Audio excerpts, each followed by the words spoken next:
Dustin's Kaleidoscope. I am Dustin, and I have the pleasure of being here today with Matt Smollon. So you may notice that the background is a little different. It is because even though our physical studio is closed, we are still coming to you virtually. So this will be our first virtual episode of Dustin's Kaleidoscope. So again, I'm here with Matt Smollon, who is the founder of the SOMA Film Festival. Thank you so much for being here, Matt. Thank you for having me, Dustin. So Matt, I know that you were on another one of our shows, Books in Action, and this was before the pandemic started. So you were able to tell us all about the film festival and things like that. But now I know that you've had to postpone the film festival. So for those people who are not aware of what a film festival is, how you got started, I want us to talk about that. But I also would like to start with you telling us a little bit about your background and how you became interested in film. Well, I was a English major in college, which leaves the door open to many different vocations. I was primarily working within advertising as a copywriter, and I went back to school to thought of becoming getting a master's degree, and then I didn't do that because I realized quickly I wasn't very good at school, nor did I like school. So I got a job at the National Football League, which was a pretty cool job. But in that tenure there, I became friends with an individual who had a film background, and he knew I was a writer. So he said, "Why don't you try writing a script?" And I wrote one. He said, "It's good, but you need to do this, this, and that." So I wrote another one, and believe it or not, that one was optioned by a big movie studio. And then I had some success there, and then I left the NFL and went to a film production company in Manhattan, downtown. They went out of business, unfortunately. And then I did various jobs. I worked in publishing and other vocations that were all creative. And then I lost my last job because the division I was working for got sold.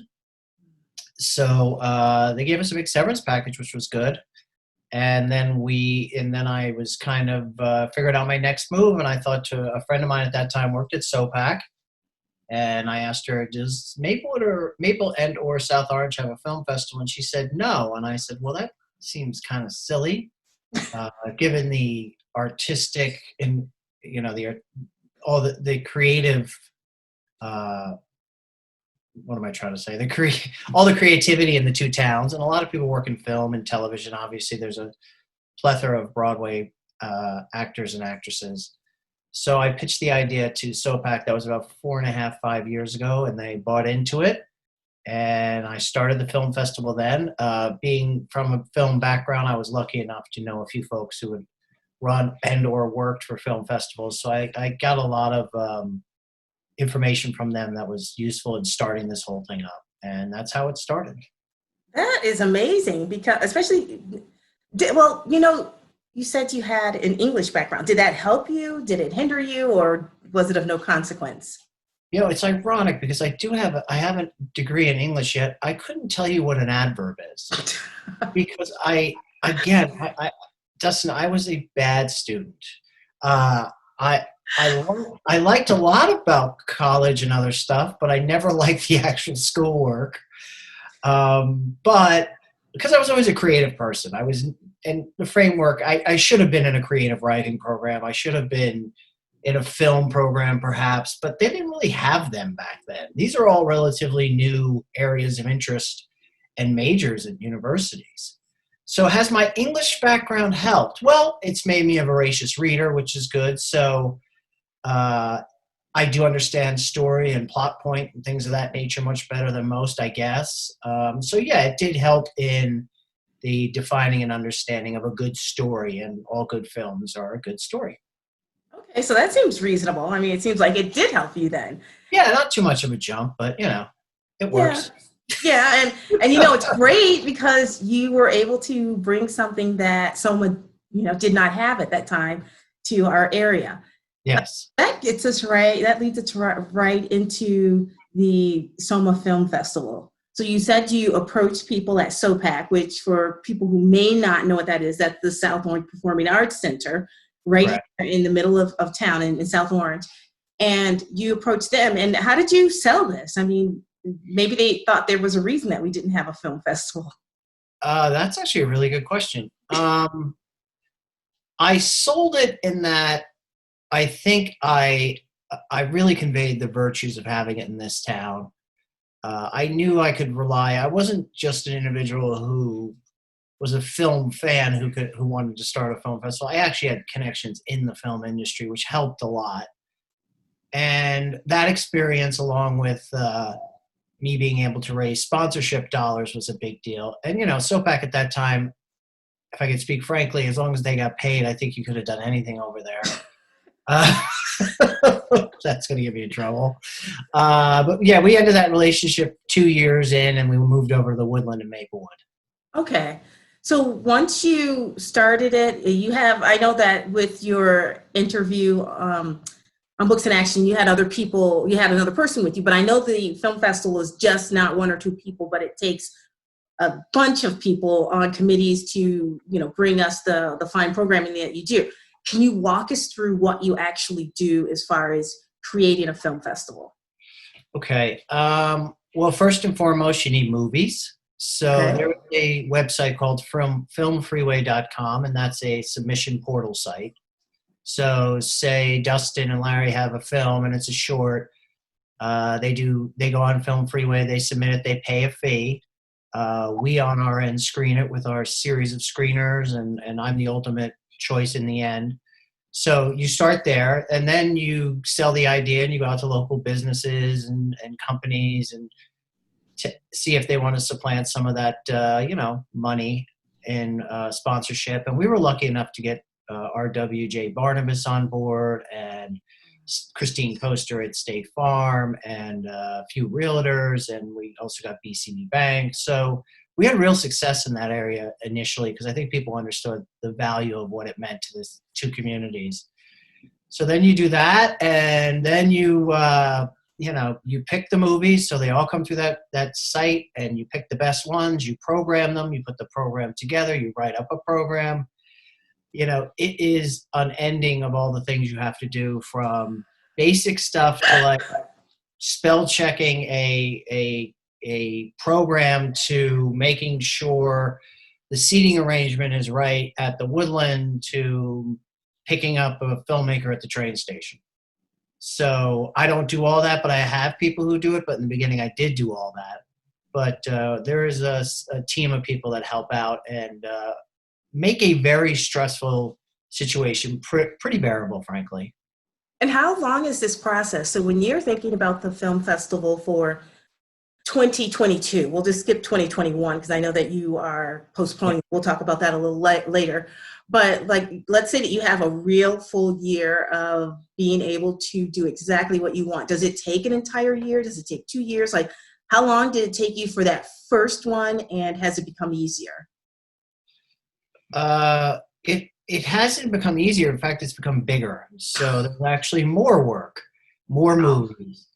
I guess the core of the question is, what was the core? So the core of the question is it, go ahead, sorry. So basically, how long does it take? Does it take a year? Does it 18 months? Does it take 24 months to just start that film festival? The first one we did about 6 months. We put Wow. it together, we got it up off the ground. We were lucky enough. I called in a lot of favors, and we were lucky enough to get off the ground. But it can be a year. It's basically like 6 months part-time job, 6 months full-time job. Okay. And the closer you get to the festival, the more full-time it is. Okay. But we also do other events during the season. We also do free movies in DeHart Park for families. We also do 2 programs of the kids program over at Maplewood and South Orange Library. We do a lot of technical support. We did it for men. We do it for men still. We did it for the South Orange Middle School. We also, so we're always lending support and an ear to people who need a screen or a projector or getting movie rights. But the festival itself is about a part-time, full-time job year-round, I would say. Okay. And I know that for 2020, you obviously could not have it because your festival was supposed to span from late February through March. So what have you done? What are you doing for those movies and for those? What are you doing at this point for that festival?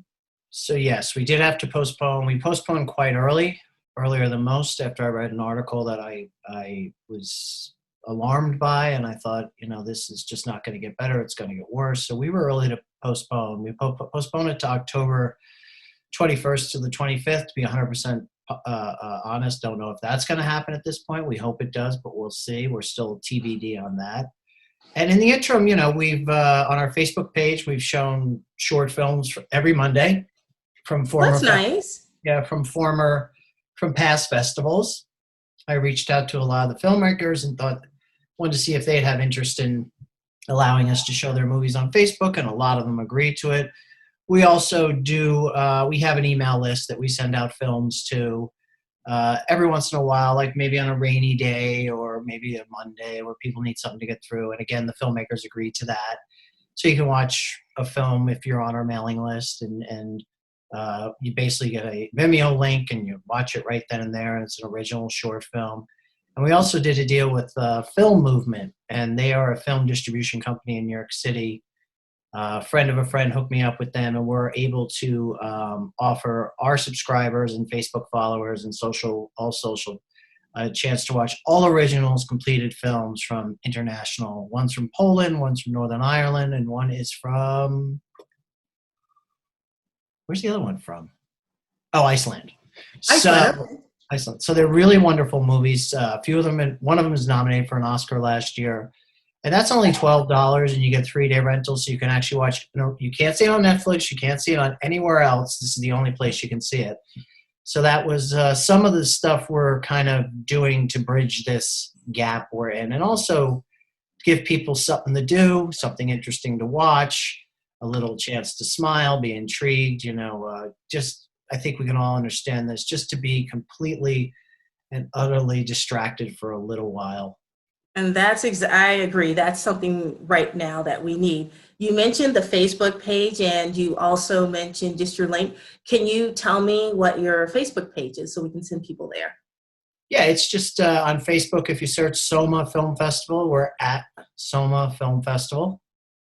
If you want to join our mailing list, you can go through there, or you can sign up via our website, somafilmfestival.com.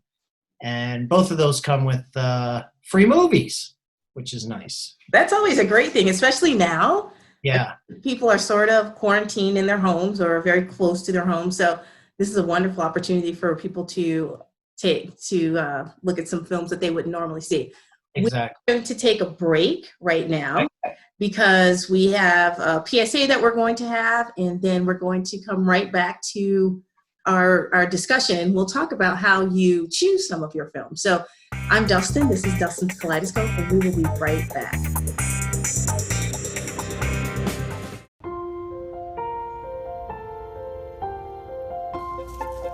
an onion.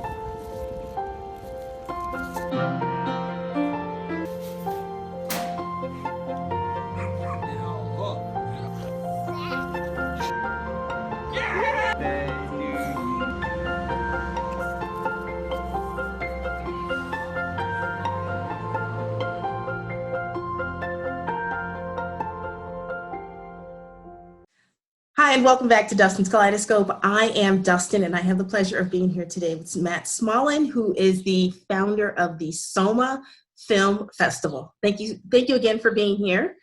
You know what? We are going to dive right in.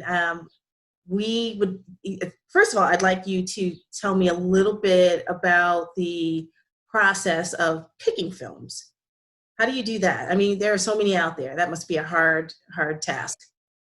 Very good question. We had over 250 submissions this year. Wow.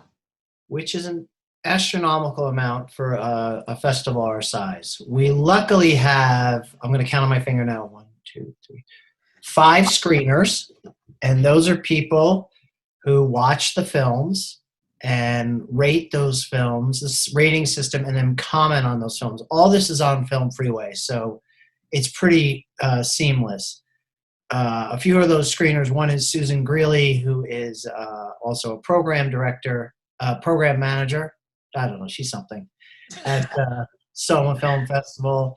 And Linda Beck, who Larry knows well, she runs our kids program. She's also executive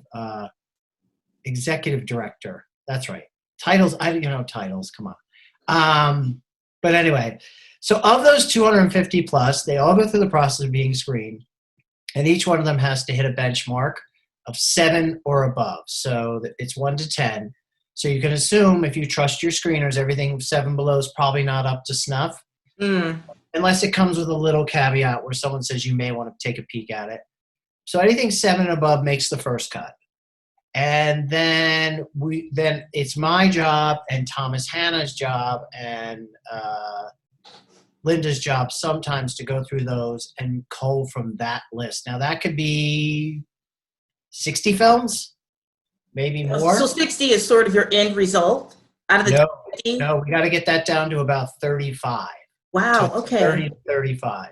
So there's some really tough choices, and there's some fights. We don't fight often, but we do fight about what we see as good and what we don't. And I'm not a dictator in any sense. I think it's a democracy, and there's 3 of us, and I've lost votes 2 to 1 begrudgingly. But we try to put, we have to keep the audience in mind, right? Besides the specialized programs like the kids program or the Seton Hall program or the Columbia High School program, the general programs are for really the folks who live around town who like independent film and come. So we have to have a certain quality, a certain style. And if it meets all those criteria, it has to be a good movie. It really does. It has to be well made, well directed, look good, sound good. These all things matter to us. When that sound clicks wrong or something, it drives us all nuts. We all come from different backgrounds. When the sound drops or a lighting goes or something, you'd be surprised what drives me nuts. So really it comes down to the best of the best and a majority decision on that being the best of the films available to us on screen. And you mentioned that there are several categories. You said Seton Hall, the children's program, and what are they? And is that are those side programs to the original program, or how does it work? No, they're embedded in with the original programming. So, for instance, we do the kids program, which is geared towards 4 to 10, but really parents can watch it. Linda Beck runs it. We screen that twice on Saturday and Sunday mornings. It's all original short content. There's no. And when you say it's children's programming, does that mean that there are children who are submitting via their parents, or are these just focused toward that age group? They're adults making kids movies. Got it. So, but you won't see Dora and you won't see Ren and Stimpy. You'll see all original. And a lot of these people who make these films go on to work at Pixar and other places like that. We do a locals only program, and that is generally local short films. So we get a lot of submissions from people around town who make short films. That's how we end our festival usually. We do a Seton Hall program, that's all student shorts. We do a Columbia High School program, that's all student shorts again. And that's really for the students and their families and their teachers and professors to come out and see their work on the big screen. Great. So for people who purchase tickets for the film festival that you had to cancel, are you all doing anything for them, or how does that work for them? Well, their tickets can be refunded. Okay. We're totally open to that. You just have to email us. Also, they're good for when the festival does run. Okay. So if it happens in October, all those tickets will be verified and valid. And if it gets postponed to next year, same thing. But everyone has the option at this point to refund if they want. We haven't had many, luckily, but they do have that option. Okay, that's good to know. I'm sure a lot of people are, because a lot of people like to support our local events, so that's good for them to know that they don't have to go through the trouble of redeeming them and then buying them again. They can just use what they currently have. So that's great to know. So I also wanted to understand, since you are a filmmaker yourself, I also wanted to understand what do you look for in a film? I know that you mentioned that you have this category of like 7 and above, and there are things that you don't like bad lighting, bad audio, that kind of thing. But in addition to that, what are you looking for as far as what you think the audience will want to see? Oh, I feel from a personal point of view, I am a writer by trade, so story is paramount to me. You can say there's been a lot of great movies that haven't been very well directed because, I mean, Clerks is a great example. Kevin Smith's first film. Kevin Smith will openly admit he's not a good director, but he's such a good writer that it didn't matter. But you never have it the other way around. You can't outshoot a bad story, as we've all seen. So I am always looking for story, a unique voice in a unique setting that tells me something I didn't know before, entertains me, uh, keeps it interesting throughout. And just from a visual standpoint, I'm always looking for something set in a different place, and really kind of differentiates itself as an independent film versus like a splashy big budget film. And I mean, you could tell a good independent film has less glitz and glam, so they have to rely more heavily on story. And that's the kind of films we look for. And we also look for films that appeal to our very diverse audience. We have here in Maplewood and South Orange, we have every walk of life imaginable, which is wonderful. But to program a movie to that, a movie festival, that isn't always so easy.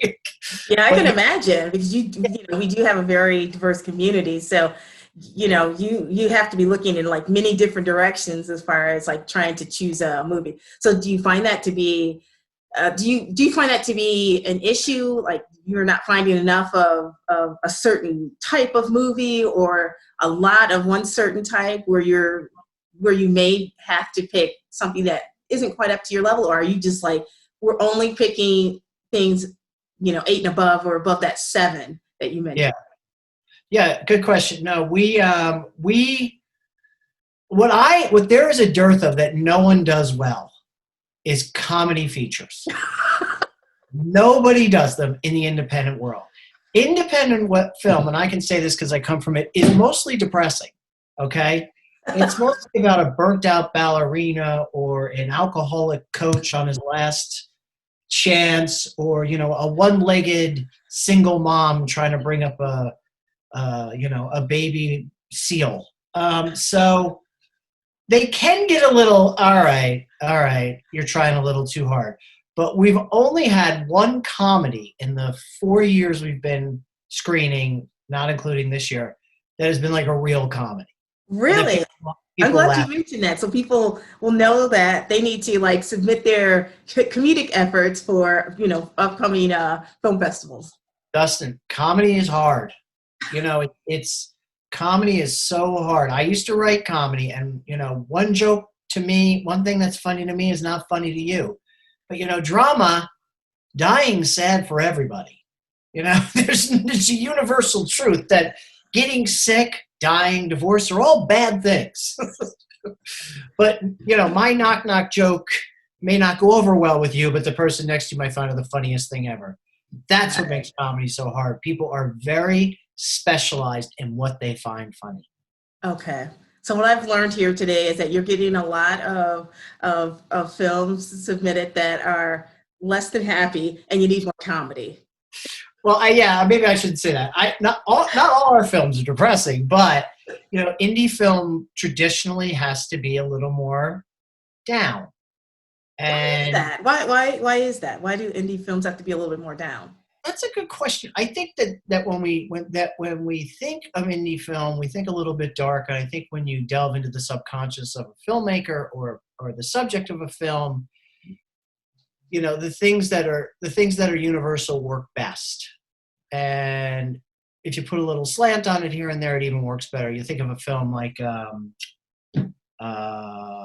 trying to think of a real great indie film like Pulp Fiction, but that's not an indie film. But Reservoir Dogs, or what was the Okay. Jennifer Lawrence's first movie that I loved? I can't remember the name of it. But when you see a great independent film, it works. But a lot of filmmakers just go to that dark place because they think that's what the genre and subject matter asks, and it isn't. That's interesting. That's really interesting. Because I would think that people would do like a variety of things. Like, obviously you'd have your comedy, you'd have historical fiction, like fiction, just things like that. But that's Yeah, interesting to hear. So I do want to make sure I understand. So like how the submission, how that happens. So people would go to Freeway Films. Film Freeway. Sorry? Film Freeway.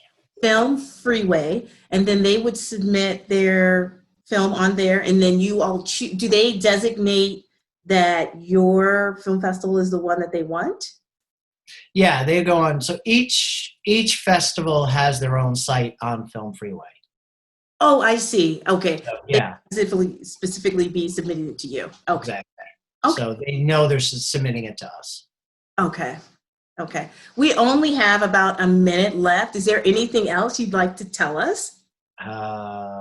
Everyone hang in there. I know me and my family are thinking of everybody. I know everyone at the film festival is thinking of everybody. We hope to be back. We hope to be entertaining and keep making people happy again, keeping things interesting. These times are tough, and I think the more we stick together, the better we are for it. That is an absolutely perfect way to end. Thank you so much for being on the show virtually today. We really appreciate it. And if we get back into the studio before you'll actually have your film festival, I'd love you to come back and update us since we're a few months before that would happen. Or That'd be even if it's postponed again, we'd just love to have you in anyway. So thank you so much, Matt, for taking some time out of your day to tell us a little bit about the SOMA Film Festival, and we'll all be looking forward to it. I'm Dustin. This is Dustin's Kaleidoscope, and we will see you next time. Bye.